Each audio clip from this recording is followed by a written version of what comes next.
आप जुड़े हैं चकाचक एक्सप्रेस के साथ और मैं हूं सत्य प्रकाश। क्या आगामी बिहार विधानसभा चुनाव में भारतीय जनता पार्टी और जनता दल यूनाइटेड फिर से सरकार बना पाएगी? क्या लालू यादव की पार्टी महागठबंधन को इस बार सत्ता में फिर से ला पाएगी? क्या छोटे दल बिहार में बड़े दलों का खेल बिगाड़ पाएंगे? आज मैं इसी विषय पर आपके साथ चर्चा करूंगा। बिहार वो राज्य है जहां पूरे साल सहमात का खेल चलते रहते हैं। कुछ ही महीने में बिहार की जनता नई सरकार को चुनने जा रही है। ऐसे में सभी दल साम दाम दंड भेद अपनाकर मिशन बिहार 2020 पर अपना परचम लहराना चाहते हैं। एक तरफ महागठबंधन है तो दूसरी तरफ नीतीश कुमार, नरेंद्र मोदी और रामविलास पासवान की टिकट। दोनों खेमे में अभी से रन और नीति का खेल आरंभ हो गया है। बिहार में 2020 में किसकी सरकार बनेगी ये तो जनता तय करेगी, लेकिन नेताओं ने क्या क्या तय किया है ये आज हम आपको बताने जा रहे हैं। बिहार विधानसभा चुनाव की तारीखों का ऐलान तो अब तक नहीं हुआ है, लेकिन राजनीतिक गलियारों में कुछ समय पहले से ही खींचातान शुरू हो चुका है। बिहार की सभी 243 सीटों पर तमाम दल अपना अपना दावा ठोक रहे हैं। बिहार की लड़ाई भले ही दो खेमों में महागठबंधन और बीजेपी जेडीयू एलजेपी के बीच दिख रही हो, लेकिन इस जंग में कई ऐसे भी प्यादे हैं जो ऐन मौके पर किसी का भी खेल बिगाड़ सकते हैं। आइए आपको बिहार विधानसभा की मौजूदा स्थिति बताते हैं। लालू यादव की पार्टी राष्ट्रीय जनता दल के सबसे ज़्यादा 80 विधायक हैं। नीतीश कुमार की जनता दल यूनाइटेड के पास 70 सीटें हैं। भारतीय जनता पार्टी के पास 54 विधायक हैं। कांग्रेस के खाते में 26 सीटें हैं। कम्युनिस्ट पार्टी ऑफ इंडिया की 3 सीटें हैं। रामविलास पासवान की लोक जनशक्ति पार्टी के 2 विधायक हैं। जीतन राम मांझी के हिंदुस्तानी अवाम मोर्चे के पास सिर्फ 1 सीट है। AIMIM के 1 विधायक है। वहीं सदन में 5 निर्दलीय विधायक भी हैं। इसके अलावा 1 सीट खाली है। सभी दल इन आंकड़ों को ज़्यादा से ज़्यादा अपने पक्ष में लाने का प्रण ले चुके हैं, लेकिन ये उतना आसान नहीं है। हर पार्टी के सामने कई चुनौतियां हैं। सबसे पहले बताते हैं कि नीतीश कुमार के सामने क्या क्या चुनौतियां हैं। नीतीश कुमार 15 वर्षों से बिहार के मुख्यमंत्री के रूप में आसीन है। ऐसे में नीतीश पर एंटी इनकम्बेंसी की मार हावी हो सकती है।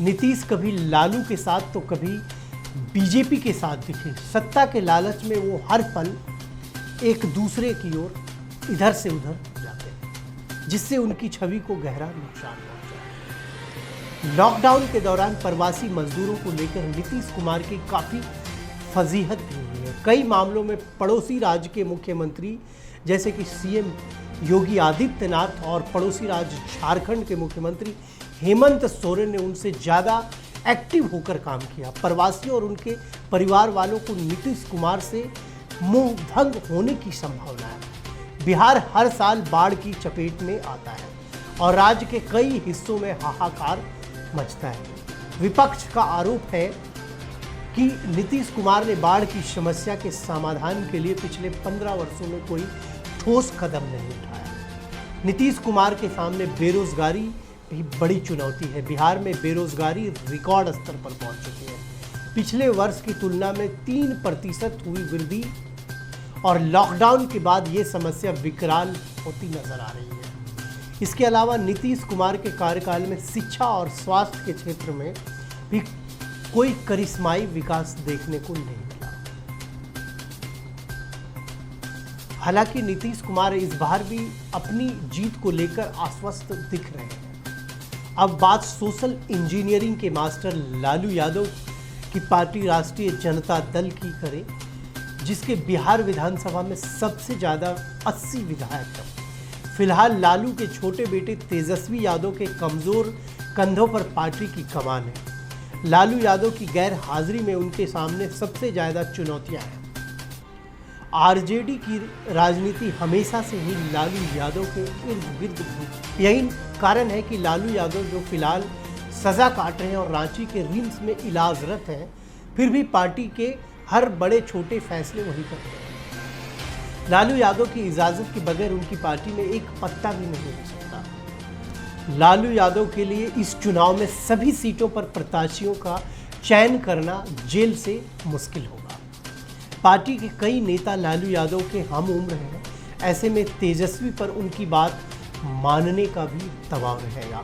हाल ही में रघुवंश सिंह की नाराजगी को भी तेजस्वी दूर नहीं कर पाए और रघुवंश पार्टी से दूर चले।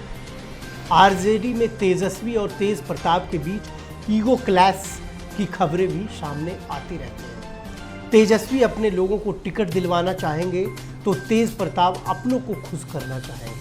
ऐसे में आरजेडी की मुश्किल पड़ सकते हैं। पिछले चुनाव में सबसे ज़्यादा सीटें जीतने के बाद भी सत्ता से दूरी ने कई कार्यकर्ताओं के मनोबल को तोड़ दिया है। ऐसे में सबको साथ लेकर चलना आसान नहीं होगा। वहीं इन चुनौतियों के बावजूद तेजस्वी यादव का मानना है कि इस बार चाहे जो हो जाए, सरकार तो महागठबंधन की ही होगी। वहीं भारतीय जनता पार्टी के लिए ये चुनाव भी बेहद गठबंधन की वजह से बीजेपी के लिए सहयोगियों को खुश करना सबसे बड़ी चुनौती होगी। सीटों को लेकर अभी से लोक जनशक्ति पार्टी और जेडीयू के तेवर तल्ख दिख रहे हैं। ऐसे में बीजेपी को कम सीटों पर संतोष करना पड़ सकता है। लॉकडाउन को लेकर प्रवासियों के मन में अभी भी गुस्सा देखा जा सकता है। बिहार में लाखों मजदूर पैदल अपने घर पहुंचे, उनकी नाराजगी बीजेपी को भारी पड़ सकती है। हालांकि मोदी सरकार ने प्रवासी मजदूरों और किसानों के लिए कई कदम उठाए हैं, जिसकी वजह से बीजेपी को फायदा हो सकता है। बिहार में चौथी सबसे बड़ी पार्टी है कांग्रेस, जिसके 26 विधायक हैं, लेकिन बिहार में कांग्रेस के सितारे गर्दिश में दिखाई देते हैं। बिहार कांग्रेस के कोई भी बड़ा स्थानीय नेता उनको इस लड़ाई में फ्रंट से लड़ने वाला नहीं दिखता है। कांग्रेस की राज्य इकाई में मनमुटाव की वजह से पार्टी कुछ बड़ा नहीं कर पाई है।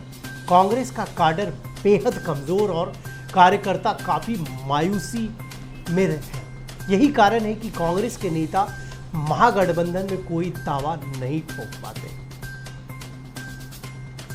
मसलन हिंदुस्तान आवाम मोर्चा, राष्ट्रीय लोक समता पार्टी, लोक जनशक्ति पार्टी, जन अधिकार पार्टी, विकासशील इंसान party, Bahujan Samaj party, CPI, CPM, NCP, Samajwadi party. ये वो दल है जो कहने को तो छोटे कद के हैं, लेकिन किसी भी गठबंधन का सिर ऊंचा करने के लिए बेहद अहम साबित हो सकते हैं। इसलिए चुनावी समर में किसी को हल्के में लेना भारी भूल साबित हो सकता है।